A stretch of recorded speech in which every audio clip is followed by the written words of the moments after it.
तो बच्चों पढ़ाई में डाउट आते हैं, सोल्व नहीं हो पा रहे, घबराओ मत, इसका सॉल्यूशन है डाउटनेट ऐप। जिस भी सवाल में आपको डाउट है उस क्वेश्चन की फोटो खींचो, क्रॉप करो और 5 सेकंड के अंदर अंदर आपको उसका वीडियो सॉल्यूशन मिल जाएगा, वो भी बिल्कुल फ्री में। यानी अब आप पूछिए अपने अनलिमिटेड सवाल कहीं भी कभी भी। अब चाहे आपका सवाल 6ठी से 12वीं IIT JEE नीट या फिर CBSE यूपी बिहार राजस्थान या अन्य किसी भी स्टेट बोर्ड का हो, कोई भी सब्जेक्ट हो, physics chemistry math biology science, आपके सभी सवालों के जवाब मिलेंगे केवल डाउटनेट ऐप पर। साथ ही डाउटनेट ऐप पर चल रही है क्लास 9वीं से 12वीं IIT JEE नीट के बच्चों के लिए ऑनलाइन क्लासेस, जिनका हिस्सा बनकर देश के सभी राज्यों से बच्चे लेकर आए रैंक फर्स्ट। तो आज ही डाउटनेट ऐप इंस्टॉल करो, अपने सभी डाउट भगाओ और टॉप रैंक ले आओ। नमस्कार बच्चों, स्वागत है आप सभी का आपके अपने YouTube चैनल में। अगर आप कक्षा 12 के विद्यार्थी हैं तो इस वीडियो को आपको कंप्लीट देखना है। और आज के इस वीडियो में मैं आपको कक्षा 12 भूगोल जियोग्राफी के मोस्ट इंपॉर्टेंट क्वेश्चन बताने वाला हूं, चैप्टर वाइज जितने भी आपके छोटे बड़े सारे क्वेश्चन हैं। और अगर आपने ये क्वेश्चन अच्छे से तैयार कर लिए तो आप बोर्ड परीक्षा 2022 में भूगोल के पेपर में 80 में से 80 नंबर है वो आराम से ला सकते हैं। तो चैप्टर वाइज ये इंपॉर्टेंट क्वेश्चन आपको अच्छे से याद करने हैं। तो सबसे पहले है आपके मानव भूगोल के मूल सिद्धांत यानी भाग 1। और भाग 1 में पहला जो चैप्टर है हमारा कि मानव भूगोल प्रकृति एवं विषय क्षेत्र। तो इस चैप्टर के जो इंपॉर्टेंट क्वेश्चन है वो आप यहाँ पर देख सकते हैं। सबसे पहले आपको अति लघुतरात्मक यानी वस्तुनिष्ठ प्रश्न दिए गए हैं। तो इस चैप्टर में जितने भी इंपॉर्टेंट आपके प्रश्न हैं वो आप देख सकते हैं, साथ में इनके उत्तर भी हैं। तो साथ साथ में आप इनका स्क्रीनशॉट ले सकते हैं। और ये आपके लघुतरात्मक क्वेश्चन है, साथ में इनके आंसर भी हैं। तो अच्छे से आपको ये याद करना है। और उसके बाद में देखिए दूसरा चैप्टर है हमारा विश्व जनसंख्या वितरण घनत्व एवं वृद्धि। तो सबसे पहले आप इस चैप्टर के जो वस्तुनिष्ठ और अति लघुतरात्मक प्रश्न है वो देख सकते हैं। और उसके बाद में इनके जो लघुतरात्मक क्वेश्चन है, निम्नात्मक क्वेश्चन है, सारे आप यहाँ पर देख सकते हैं कि किस टाइप के क्वेश्चन इस चैप्टर से आपके पूछे जाएंगे। ओके, तो ये आप देख सकते हैं। और इनके अलावा आपके बोर्ड परीक्षा 2022 में जो आपके भूगोल का पेपर आएगा तो इन क्वेश्चन से अलग एक भी क्वेश्चन आपके मैच नहीं होगा, यानी सारे क्वेश्चन हैं वो आपके यहीं से आने वाले हैं। और उसके बाद में आप देख सकते हैं तीसरा चैप्टर है आपके जनसंख्या संगठन। और इसमें सबसे पहले आपको वस्तुनिष्ठ और अति लघुतरात्मक प्रश्न दिए गए हैं। तो ये सारे प्रश्न आपको अच्छे से याद करने हैं।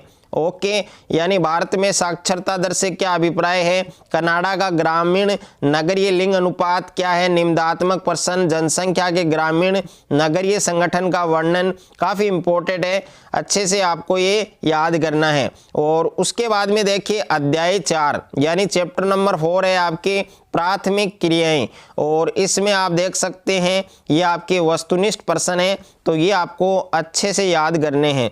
और उसके बाद में आप देख सकते हैं जो आपके रिक्त स्थान वाले क्वेश्चन हैं और एक पंक्ति में या एक शब्द में आंसर वाले क्वेश्चन भी दे रखे हैं। तो सारे क्वेश्चन ये आपको अच्छे से याद करने हैं और विद इनके आंसर हैं, तो कोई प्रॉब्लम नहीं होगी, आपको अच्छे से आप याद कर सकते हैं। और उसके बाद में आप ये देख सकते हैं यहाँ पर चैप्टर नंबर 5। चैप्टर नंबर 5 है आपकी द्वितीयक क्रियाएं। और द्वितीयक क्रिया में जैसे पहला प्रश्न निर्माण की सबसे छोटी इकाई और रूहर कोयला क्षेत्र कौन से देश में स्थित है, निम्न में से आधारभूत उद्योग, रसायन आधारित उद्योग। तो ये सारे क्वेश्चन हैं जो आपको अच्छे से याद करने हैं। ये आपके रिक्त स्थान वाले हैं और एक शब्द या एक पंक्ति वाले भी हैं, निम्नात्मक भी हैं, सारे क्वेश्चन हैं। और इस चैप्टर से आपके किस टाइप के क्वेश्चन आएंगे वो सारे क्वेश्चन आपके दे रखे हैं, तो अच्छे से आपको याद करना है। उसके बाद में देखिए अध्याय 6 यानी चैप्टर 6 है आपके तृतीयक और चतुर्थ क्रियाकलाप। इसमें पहला प्रश्न निम्न में से कौन सा एक तृतीयक क्रियाकलाप है। ओके, ये जरूर आपको याद करना है, मोस्ट इंपॉर्टेंट क्वेश्चन है। और इनके अलावा जितने भी आपके ऑब्जेक्टिव टाइप क्वेश्चन हैं, जो आपके रिक्त स्थान वाले क्वेश्चन हैं, और ये सारे आपको याद करने हैं। ओके, यहाँ पर 25वां प्रश्न सुमेलित करना है, इनको मिलाना है। पर्यटन और पर्यटक देश को परिभाषित कीजिए। काफ़ी बार ये आपके एग्जाम में ये क्वेश्चन आ चुका है, अच्छे से आपको याद करना है। और उसके बाद में देखिए यहाँ पर चैप्टर नंबर 7 है आपके मानव बस्तियाँ। तो यहाँ पर पहला क्वेश्चन है कि वर्ष 2017 के अनुसार विश्व में नगरीय जनसंख्या का प्रतिशत कितना है, आपके 54%। तो यहाँ पर वह ऑप्शन है वो आपके सही होगा। तो आप आंसर देख सकते हैं कि कौन से में कौन सा विकल्प आपके सही है। और यहाँ पर सनगर किसे कहते हैं, उदाहरण दीजिए। काफ़ी इंपॉर्टेंट क्वेश्चन है, अच्छे से आपको याद करना है। और प्रशासनिक नगर क्या है, और कैनबरा नगर की योजना का वास्तुकार कौन था। तो ये सारे क्वेश्चन आपको अच्छे से याद करने हैं। यहाँ पर एक वेरी इंपॉर्टेंट है कि ग्रामीण और नगरीय जो बस्तियां हैं उनमें क्या अंतर होता है, तो उनमें आपको अंतर लिखना है। बाकी जितने भी क्वेश्चन दिए गए हैं इनका आप स्क्रीनशॉट ले सकते हैं या आप अपनी नोटबुक में इनको लिख सकते हैं। और इसकी जो पीडीएफ है उसका लिंक आपको डिस्क्रिप्शन में मिल जाएगा, तो वहां जाकर आप इसकी पीडीएफ भी डाउनलोड कर सकते हैं। अब है आपके सेकंड भाग यानी भारत, लोग और अर्थव्यवस्था। इसमें पहला चैप्टर है आपके जनसंख्या वितरण, घनत्व, वृद्धि और संगठन। तो इस चैप्टर में देखिए आपको कौन कौन से क्वेश्चन याद करने हैं। तो यहाँ पर आप देख सकते हैं कि सबसे पहले आपको इस चैप्टर में दिया गया है आपके ऑब्जेक्टिव टाइप क्वेश्चन यानी मल्टीपल चॉइस क्वेश्चन। तो ये सारे क्वेश्चन आपको याद करने हैं। इसमें रिक्त स्थान वाला क्वेश्चन नहीं आएगा, ये यहाँ पर नहीं दे रखा है। ओके। और उसके बाद में दूसरा जो अध्याय है हमारा प्रवास, प्रकार, कारण और परिणाम। तो इसमें सबसे पहले जो क्वेश्चन दिए गए हैं वो आपके मल्टीपल चॉइस क्वेश्चन है। तो सबसे पहले ये सारे मल्टीपल जो चॉइस क्वेश्चन है ये सारे क्वेश्चन आपको करने हैं।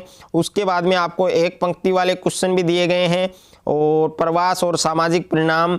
और उसके बाद में देखिए तीसरा चैप्टर है हमारा मानव बस्ती।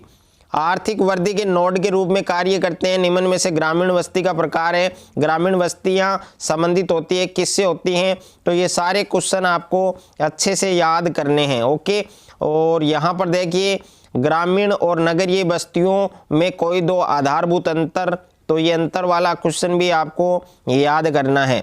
और उसके बाद में चैप्टर नंबर 4 है आपके भू संसाधन तथा कृषि। तो भू संसाधन तथा कृषि में जितने भी क्वेश्चन आपके मल्टीपल चॉइस हैं उन सारों के आंसर यहाँ पर दे रखे हैं। तो सारे क्वेश्चन आपको अच्छे से याद करने हैं। और उसके बाद में ये आपके रिक्त स्थान वाले क्वेश्चन हैं, इनमें आपको रिक्त स्थान की पूर्ति करनी है। तो रिक्त स्थान वाले क्वेश्चन भी इस बार आपके एग्जाम में आने वाले हैं। उसके बाद में अति लघुतरात्मक प्रश्न है कि कृषि गहनता की गणना का सूत्र लिखो यानी कृषि फसल गहनता जो सकल बोया गया क्षेत्र बटे निवल बोया गया क्षेत्र गुणा 100। तो ये सूत्र काफ़ी इंपॉर्टेंट है, आपको अच्छे से याद करना है। और ये आपके लघुतरात्मक प्रश्न है। और उसके बाद में देखिए इसमें काफ़ी बड़े बड़े क्वेश्चन दे रखे हैं, तो ये आपको अच्छे से याद करने हैं।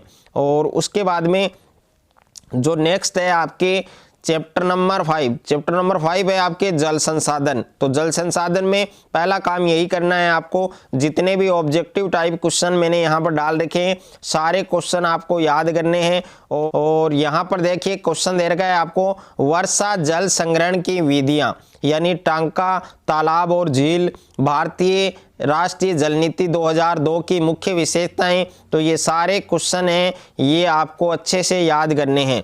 उसके बाद में अध्याय 6 है आपके खनिज और ऊर्जा संसाधन।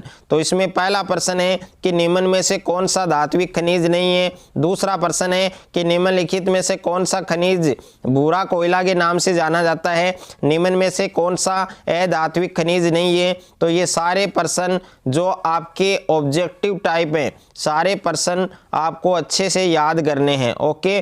और उसके बाद में जो अगला चैप्टर है हमारा चैप्टर नंबर 7 है निर्माण उद्योग। निर्माण उद्योग में ये जितने भी आपके शॉर्ट टाइप क्वेश्चन दे रखे हैं जो आपके मल्टीपल चॉइस क्वेश्चन हैं ये सारे क्वेश्चन आपको अच्छे से पढ़ने हैं, अच्छे से आपको तैयार करने हैं। चीनी उद्योग एक मौसमी उद्योग क्यों है ये आपको कारण स्पष्ट करना है।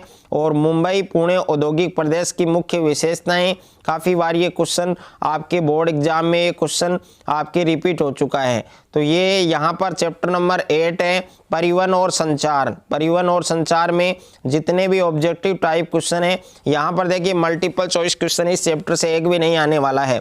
जो आपके क्वेश्चन आएंगे पहला क्वेश्चन ये आएगा आपके वो जो एक पंक्ति या एक शब्द वाले, और उसके बाद में यहाँ पर मेन इंपॉर्टेंट क्वेश्चन है स्वर्णिम चतुर्भुज परियोजना है उस पर टिप्पणी। काफी इंपॉर्टेंट क्वेश्चन है, अच्छे